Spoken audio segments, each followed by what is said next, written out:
Hello दोस्तों, weekly analysis के अंदर आपका स्वागत है। मैं हूं अजय और आप देख रहे हैं A2 कैपिटल। तो जैसे दोस्तों हमने बहुत बताया हुआ है आपको कि हम वीक के अंदर एक बार वीकली एनालिसिस जरूर करेंगे, जिसके अंदर हम कुछ नहीं छोड़ेंगे। Gold, copper, silver, zinc, bitcoin, Nifty, bank Nifty, US dollar, डाउ जोन, हर किसी वर्ल्ड वाइड मार्केट को पूरा का एनालिसिस करेंगे और देखेंगे कि इस वीक पूरे के पूरे वर्ल्ड का क्या सेंटीमेंट है और क्या चल रहा है। तो आज जैसे आपको पता है कि मार्केट के अंदर काफी न्यूज इस समय चल रही है और वो न्यूज़ यही है कि मार्केट के अंदर पूरा क्रैश हो गया है और यूएस पूरा क्रैश हो गया है। जो टैरिफ की न्यूज़ है, काफ़ी और भी चीज़ें चल रही हैं जो ग्लोबली ठीक ठाक नहीं चल रही हैं। तो जिसके कारण क्या होता है कि मार्केट के अंदर काफ़ी सारे दबाव आ रहे हैं। काफ़ी लोगों के मेरे को फ़ोन भी आए थे, हमारे मित्र हैं उनका भी फ़ोन आया था कि मेरे पास 10 लाख की पोजीशन है, क्या होगा कल, तो शायद हो सकता है 1.5 से 2 लाख का नुकसान भी हो जाए, ये सब कुछ है। तो देखिए, सारी चीजों पर अपन एक बार एनालिसिस करते हैं। जल्दबाजी के अंदर किए गए फैसले सारे के सारे बेकार होते हैं, ये तो मेरे को भी पता है और आपको भी पता है। तो एक बार थोड़ा सा चार्ट देखेंगे और क्या ग्लोबल इस समय करने की कोशिश में चल रहा है और सेंटीमेंट किस तरीके के, इन चीजों पे सब पे चर्चा करेंगे। तो सबसे पहले जो अपन डायरेक्ट सीधे के सीधे चार्ट पे आते हैं और मैं स्टार्टिंग करता हूँ निफ्टी के चार्ट से। ठीक है, चलिए। तो दोस्तों ये है निफ्टी का चार्ट, ठीक है ना। सबसे पहले निफ्टी के अंदर अपन देख लेते हैं निफ्टी का क्या हिसाब किताब चल रहा है इस वीक का। तो हम वीकली कैंडल्स के हिसाब से देखें तो निफ्टी के अंदर थोड़े से ये जोन आ रहे हैं जो काफी अच्छे खासे जोन है। एक रेंज है जो मैं आपको बता देता हूँ, ये एक रेंज है जिसको अपन पहले भी फॉलो कर रहे थे लास्ट वीक भी, कि मार्केट अगर इस रेंज के नीचे अगर जाता है, ये रेंज आ रही है लगभग 24,340 के आसपास, ठीक है ना। अगर निफ्टी इस रेंज को, ये लोअर रेंज है और एक ये अपर रेंज आ रही है, ठीक है ना, और दूसरी जो हाईएस्ट टॉप राउंड है ये रेंज आ रही है, ठीक है ना। तीन रेंज अपन ने लगा के रखी हुई है पहले से ही। और यहाँ से जो निफ्टी जा रहा है एक ट्रेंड लाइन को फॉलो करता हुआ जाए। मैं वीकली चार्ट देख रहा हूँ क्योंकि अपन वीकली एनालिसिस कर रहे हैं। तो निफ्टी काफी टाइम से अगर आप देखोगे तो इसी जोन के अंदर, यानी कि जो ऊपर की रेंज है 25,600 और नीचे की रेंज है 24,300, तो लगभग 1200 से 1300 पॉइंट की रेंज है। और मैं वीकली चार्ट देख रहा हूँ। अगर मैं इस रेंज की बात करूँ तो इस रेंज पे अपन ने एंटर किया था अप्रैल 2025 के अंदर, ठीक है ना। अभी अक्टूबर चल रहा है, अप्रैल, मई, जून, जुलाई, अगस्त, सितंबर, अक्टूबर, 6 मंथ के आसपास हमको हो गए इसी रेंज के अंदर। और इससे पहले भी अगर अपन जोड़ के देखें इस वाले एरिया को, तो ये भी कहीं ना कहीं इसी रेंज के अंदर आता है। तो काफी टाइम हमने इस रेंज के अंदर बहुत टाइम बिता दिया है, यानी कि जुलाई 2024 से लेकर अब तक हम इस रेंज के अंदर ही चल रहे हैं। बस लगा के चलो, एक बार नीचे गए, एक बार थोड़ा सा ऊपर गए, बस, वरना इसी रेंज के अंदर चल रहे हैं। तो अभी क्या है कि मार्केट ने यहाँ पर किस तरीके का पैटर्न बना के रखा हुआ था, क्या है क्या नहीं है, तो अपन थोड़ा सा देख लेते हैं एक बार। डेली के अंदर अगर मैं वीकली से डेली के अंदर चलूंगा तो डेली के अंदर यहाँ पर से हम एक स्लाइटली वीक वेव पैटर्न बोलते हैं, तो वीक वेव पैटर्न के थ्रू हम ऊपर की तरफ जा रहे थे। और कल जैसे आपको पता ही है, ये इसका एक ऊपर का एक सपोर्ट है 25,600।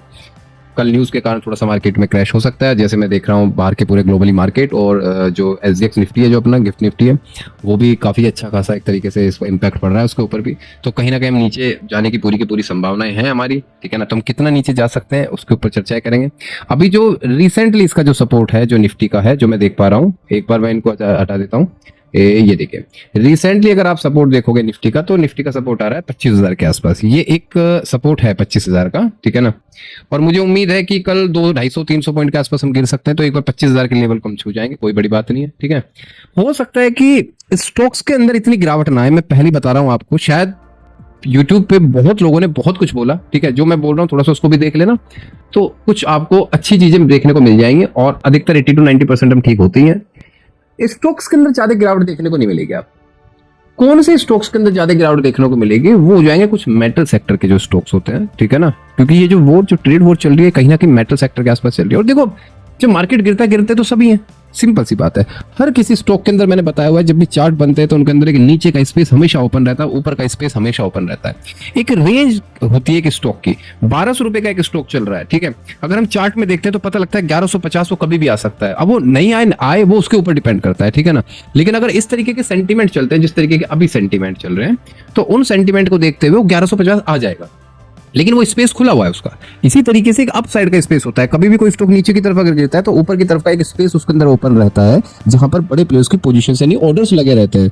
तो ऐसी कंडीशंस में क्या हो जाता है कि जो ऑर्डर्स लगे रहते हैं तो उन ऑर्डर्स पे स्टॉक पहुंच जाता है, अगर मार्केट के सेंटीमेंट उस हिसाब से होते हो तो, ठीक है। तो इसी तरीके से अगर देखा जाए तो अगर मान लो यहाँ से अगर ये गिरता है तो 25,000 के आसपास आ जाएगा मार्केट। 200-250 पॉइंट के हम भी गिर जाएंगे, कोई बड़ी बात नहीं है। साथ में कुछ हमारे स्टॉक्स भी गिर जाएंगे। कुछ एक स्टॉक्स ऐसे होंगे जो 2-2.5% गिरेंगे, कुछ एक स्टॉक ऐसे होंगे जिनका ज्यादा इंपैक्ट पड़ा होगा तो वो 5-6% गिर जाएंगे। लेकिन सिंपल सी बात देखिए, अगर आपके पास ओवर लिवरेज वाली पोजीशन तो फिर तो थोड़ा सा सोचने वाली बात होती है, वरना आप कोई दुख वाली बात नहीं है, हम बैठ के झेल सकते हैं। 5-6% क्या चीज होती है, 5-6% तो नॉर्मल भी कभी भी मार्केट कोई स्टॉक गिर जाता है, बिना किसी न्यूज के भी गिर जाता है। अच्छे मार्केट अप ट्रेंड का अगर मार्केट होता है उसमें भी अगर आप टॉप लूजर्स देखोगे तो 2-3% के तो उसमें भी गिर जाते हैं। तो कुछ ऐसी बड़ी बात नहीं है, संभावना है, ठीक ठाक है। अपने अपने माइंड को और अपनी पोजीशंस को इतना स्ट्रेस में मत डालो, ठीक है। तो अपन 25,000 का एक लेवल है, जब तक ये 25,000 के लेवल के ऊपर खड़ा हुआ है, जब तक ये ठीक ठाक है, कोई ऐसी इसके अंदर दिक्कत है नहीं। क्या पता हो सकता है हम ओपन ही 25,000 के आसपास हो। अगर 25,000 के आसपास ओपन होंगे तो फिर अपन को देखना पड़ेगा थोड़े से छोटे टाइम फ्रेम पे कि छोटे टाइम फ्रेम पे कौन सा सपोर्ट अपन को दिखाई दे रहा है। तो ये 25,000 का लेवल है जहां पे मैं आपको बता रहा हूं, ठीक है ना। अगर इसके नीचे हम जाते हुए दिखाई देंगे तो फिर हमारे पास नेक्स्ट स्टॉपेज आएगा, ये है 24,850 का स्टॉपेज जो अपन को ये दिखाई दे रहा है, ठीक है ना। तो मैं इसको भी एक बार हाईलाइट कर देता हूँ, 24,850, ठीक है ना। एक स्टॉपेज अपने पास ये आ जाएगा, ठीक है। और मुझे नहीं लगता कि इतना हम एक दिन में गिर जाएंगे कि यहाँ से 25,200 से 24,000 मतलब 400-500 पॉइंट हम गिर जाएंगे, क्योंकि हम बहुत स्ट्रॉन्ग खड़े हुए हैं। सही अगर देखा जाए तो हम बहुत अच्छे खड़े हुए हैं मार्केट के अंदर, पूरे वर्ल्ड वाइड भी, ठीक है। तो मुझे नहीं लगता कि यहाँ तक आ जाएंगे, लेकिन अगर आते हैं मार्केट है तो 25,000 से अगर दोबारा अगर नीचे की तरफ जाने की संभावना हमारे को लगती है तो 24,850 का अपना दूसरा लेवल देखने को मिल जाएगा। कोई बड़ी बात नहीं, कितने परसेंट की गिरावट हो जाएगी। अगर यहाँ से भी देखूँ और यहाँ से लेकर यहाँ पे देखा जाए तो 1.5 से 2% तो नॉर्मल गिर जाते हैं।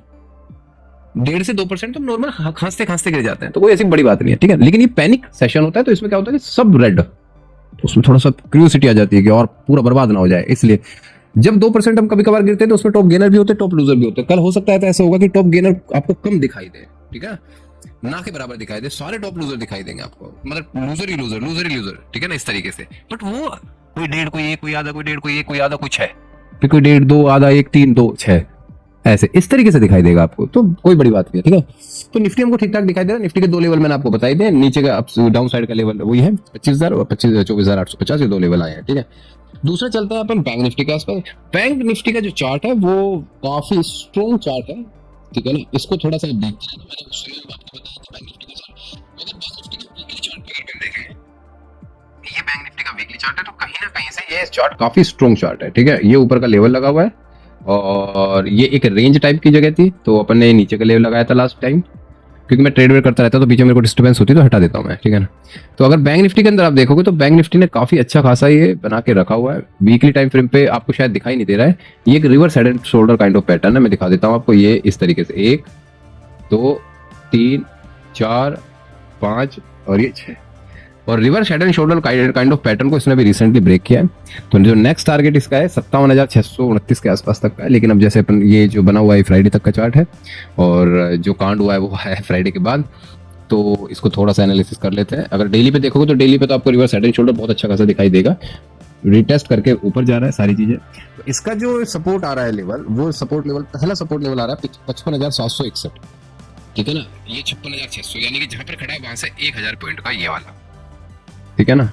अगर हो सकता है मार्केट यहां से अगर थोड़ा सा कल 700, 800, 900 पॉइंट बैंक निफ्टी गिर जाए, क्योंकि बैंक निफ्टी काफी स्ट्रॉन्ग रहा है इस वीक। अगर 1,000 पॉइंट गिर भी गया तो इसके स्ट्रक्चर पर तक भी इफेक्ट पड़ेगा। अगर इसने अपने आप को संभाल लिया 1,000 पॉइंट पर, तो कोई स्ट्रक्चर में कोई फर्क नहीं पड़ने वाला ज्यादा। स्ट्रक्चर तो फिर भी अप ट्रेंड का ही देखो, सपोर्ट ही रह जाएगा, सपोर्ट से मिल जाएगा और वहां से चल देगा। यानी कि एक तरीके से देखा जाए, एक बार रिटेस्ट हुआ ऊपर हो गया, दोबारा रिटेस्ट करके फिर चल देगा, कोई बड़ी बात नहीं। ये इसका काफी अच्छा खासा सपोर्ट लेवल है, वो है 55,818।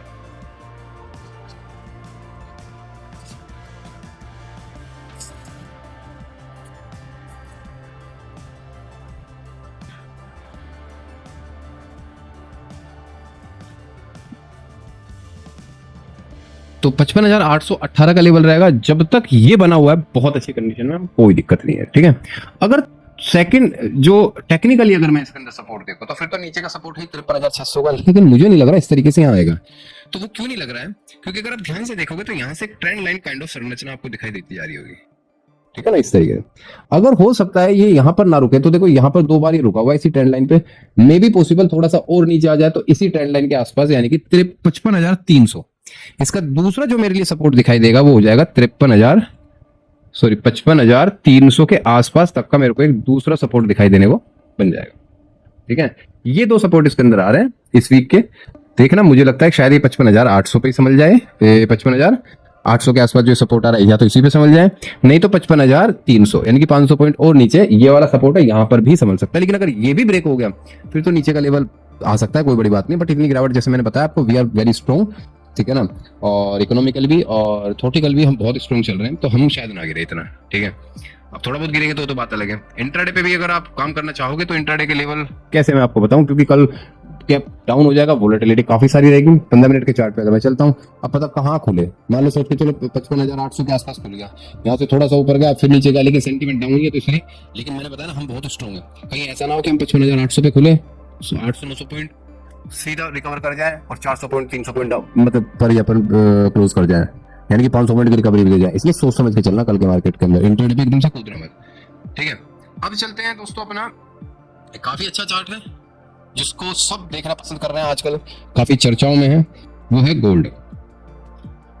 ठीक है ना, सबसे पहले यूएस गोल्ड की बात कर लेते हैं। अगर आप यूएस गोल्ड की बात करो तो इसको अपन वीकली पे लेके आ जाता है। यूएस गोल्ड की बात करो तो इसमें तो खतरनाक चीजें कर दी हैं। ठीक है ना, ये लेवल थे अपने पहले वाले, ये देखिए। ठीक है ना, काफी अच्छा खासा इसने एक ब्रेकआउट देकर ऊपर की तरफ चला है और कोई ऐसी कैंडल नहीं है। आप देखो कैंडल का बिहेवियर देखोगे ना आपको समझ में आ जाएगा। यहाँ ओपन हुआ सीधा ऊपर, यहाँ ओपन हुआ सीधा ऊपर, यहाँ ओपन हुआ, यहाँ से थोड़ी सी हल्की सी गिरावट के सीधा ऊपर, यहाँ ओपन लो कैंडल बनाई है, यहाँ भी ओपन लो स्लाइटली कैंडल बनाई है और यहाँ भी ओपन लो कैंडल। अगर मैं देखूं तो 1 2 3 4 5 6 7 कैंडल सीधी की सीधी 7 वीक की कैंडल सीधी नाक की दिशा में ऊपर की तरफ निकली है ये कैंडल, सीधी की सीधी। ठीक है ना, करेक्शन आनी चाहिए, बिल्कुल आनी चाहिए करेक्शन। मैं अगर इसको डेली चार्ट पे दिखाऊं तो एक करेक्शन का सिनेरियो बन चुका है, एक बियरिश एंगल्फिंग कैंडल बनी है ऊपर से। ठीक है ना, और अगर ये करेक्शन आती है तो बहुत अच्छा रहेगा हमारे लिए। इस करेक्शन के लिए स्टार्टिंग करते हैं यहाँ से, तो ये करेक्शन का पहली करेक्शन भी अगर आ जाती है तो ये लगभग 3.7 के आसपास आ जाएगी। ठीक है ना, ये यानी यहाँ पर 3.7 के आसपास इसको आ जाना चाहिए। ये एक लेवल एरिया बन सकता है इसके अंदर। ये तो यूएस गोल्ड का है। अब आ जाते हैं हम सीधा का सीधा अपने एमसीएक्स गोल्ड पर।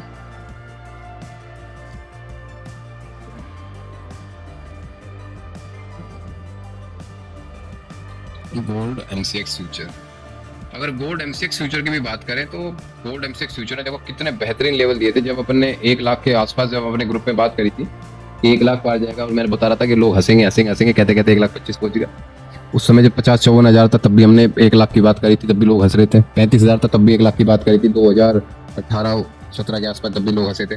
अभी देखो गोल्ड किस तरीके से चले जा रहा है, पूरा नाक की दिशा में चला जा रहा है। लेकिन जैसे हम भी स्टॉक मार्केट में, आपको भी स्टॉक मार्केट में काफी साल हो गए, अब तो कहने की जरूरत नहीं है। इस तरीके की चाल सस्टेनेबल नहीं होती है, इस तरीके की चाल सस्टेनेबल नहीं होती है। ठीक है, गोल्ड के अंदर इन्वेस्ट क्यों हो रहा है? जैसे मैंने पहले भी आपको सबको बताया हुआ है कि गोल्ड के अंदर इन्वेस्ट इसलिए हो रहा है क्योंकि करेंसी से लोगों का विश्वास उठाने की कोशिश हो रही है। सबको पता है अधिकतर लोग कहाँ इन्वेस्ट करते हैं, अधिकतर लोग दूसरे देश की इकोनॉमी में इन्वेस्ट करते हैं। देशों के अंदर तो फाइट होती जा रही है, कोई देश का कितना गिर जाएगा, उसकी डॉलर के हिसाब से वो कितना गिर जाएगा। इवन डॉलर भी, हम जिस डॉलर की बात करते हैं उस कंट्री के ऊपर 35 ट्रिलियन का लोन है जो इंटरेस्ट होता है। वो इंटरेस्ट ही उसका करोड़ों खरबों के अंदर है, पर डे का करोड़ों खरबों में इंटरेस्ट है उसका। पता नहीं यूएस उतार भी पाएगा नहीं उतार पाएगा। जितनी उसकी ट्रिलियन की इकोनॉमी है उतने ही ट्रिलियन का उसके ऊपर डेट है, यानी कि लोन है। यानी कि देखा जाए तो अमेरिका की इकोनॉमी 0 है इस समय, लेकिन अगर उसका डॉलर देखा जाए तो डॉलर फट रहा है, ऊपर की तरफ जा रहा है। तो लोगों का विश्वास नहीं रहा डॉलर में कि यार कभी ऐसा ना हो कि कल को अमेरिका की के अंदर आर्थिक मंदी आ जाए, डॉलर भयंकर दबा के नीचे की तरफ गिर जाए। उसको समझना, डॉलर कीमत 30-40 डॉलर के आसपास ही रह जाए रुपीस के अंदर अगर अपन देखें तो डॉलर पर से लोगों का विश्वास उठ रहा है। अब जाए कहां, तो लोग इन्वेस्ट तो करें। तो डॉलर का ही एक प्रतिरूप है, पार्शियल प्रतिरूप है, वो है गोल्ड। ठीक है ना, तो इसलिए लोग गोल्ड लेना पसंद कर रहे हैं। तो इसी वजह से क्या है कि गोल्ड के अंदर काफी एकदम से बढ़त आ गई है सारी चीजें। लेकिन ये मेरे को ऐसा लग रहा है गोल्ड के अंदर, सिल्वर के अंदर एक बबल है, ये फटेगा। ठीक है ना, ये फूटेगा बबल एकदम से। और गोल्ड के अंदर एक बार गोल्ड को आना पड़ेगा नीचे की तरफ, इस बात की तो है। लेकिन गोल्ड स्टॉक की तरह नहीं होता कि बिल्कुल ऐसे ही आ जाएगा, बिल्कुल जैसे गया था, नहीं। लगभग लगा लो 1,10,000 और 1 लाख के बीच में, यानी कि यहाँ 1,10,000 और 1 लाख, मतलब 1,08,000 और 1 लाख इसके बीच में, ये एक बार यहाँ है ना इन एरियो के अंदर तक ये थोड़ा सा आएगा। मतलब ये गोल्ड का एक बिहेवियर होता है। गोल्ड है ना कभी भी गिरता नहीं है, लेकिन गोल्ड रेंज बना लेता है। आप ध्यान से देखो, गोल्ड हमेशा क्या करता है, गोल्ड को यहाँ पर गिरना था, यहाँ से एक रिट्रेसमेंट करनी थी, लेकिन गोल्ड ने क्या करा, खड़ा हो गया बहुत दिनों तक। एक बार नीचे गया लेकिन फिर पहुंच गया ऊपर। गोल्ड को कभी कोई नहीं गिरने देता। जैसे गोल्ड तो गिरे नहीं कि दुनिया खरीद लेती है, ऑर्नामेंट वाले खरीद लेते, सुनार खरीद के रख लेते। गोल्ड तो एक ऐसी चीज है, गिरा नहीं, खरीद लिया। तो गोल्ड अपने आप को क्या करता है, गोल्ड की करेक्शन हमेशा ऐसी होती है। आप ध्यान से देखिए, गोल्ड हमेशा खड़ा रहता है, गोल्ड हमेशा खड़ा रहता है। बढ़ेगा खड़ा हो जाएगा, बढ़ेगा, ये देखो ये बढ़ा खड़ा हो गया, कहीं कोई ऐसी गिरावट नहीं आई। यहां से फिर बढ़ा फिर खड़ा सा हो गया, बिल्कुल ऐसे। फिर यहां से बढ़ा, कब क्या होगा, खड़ा सा हो जाएगा। यानी कि ये गोल्ड अब एक रेंज में आ जाएगा, 1 2 3 साल तक की एक रेंज बना लेगा। एक ऐसी रेंज बनाएगा 1,08,000, 1,05,000 से लेकर 1,15,000 की एक रेंज बना लेगा और इसी में ऊपर ऊपर नीचे ऊपर नीचे ऊपर नीचे कई साल निकाल देगा। तो इस तरीके से क्या है कि 1,08,000 से लेकर और 1,00,000 मतलब ये लगा लो ये 12-15,000 इसके बीच में अगर इसको आना हो तो एक बार आ जाएगा तो बढ़िया रहेगा और वो क्या आपको फिर वापस से मिल जाएंगे इसके अंदर, ठीक है। इसी तरीके से सिल्वर देख लेते हैं। अगर आप सिल्वर का चार्ट देखोगे, सिल्वर फ्यूचर, तो सिल्वर में भी काफी अच्छी खासी तेजी आई है सिल्वर के अंदर भी, ठीक है ना। मैं एमसीएक्स सिल्वर की बात कर रहा हूँ, ये देखो काफी अच्छी तेजी आई है। इसने जब 1,16,000 का ब्रेकआउट किया था, इधर जो इसने ब्रेकआउट किया था ये भी काफी अच्छा खासा ब्रेकआउट था, ये था 92,000 का। फिर अब अगर आप दूसरा ब्रेकआउट देखोगे ये है 1,00,000 के आसपास तक का। तो 1,00,000 का ब्रेकआउट किया था, ऊपर गया, सस्टेन हुआ और 1,00,000 से सीधा का सीधा, ज्यादा कोई बड़ी करेक्शन नहीं करी, सीधा का सीधा 1,52,000 हो गया। काफी मतलब बड़ी एक चाल दे दी इसने। इसको भी थोड़ा सा पोज लेना है, तो पोज लेने के लिए ये भी मे भी पॉसिबल एक बार 1,30,000 के आसपास और 1,16,000, यानी कि देखा जाए ये 15,000 पॉइंट के 1,30,000 से 1,15,000 मान के चलो। सिल्वर भी हो सकता है एक बार इन लेवल के अंदर, ये जो एक सेकेंड, सिल्वर भी हो सकता है एक बार इस रेंज के अंदर, ये वाली रेंज है, ठीक है ना, यानी कि 1,19,000 और ये 1,16,000 और 1,00,000,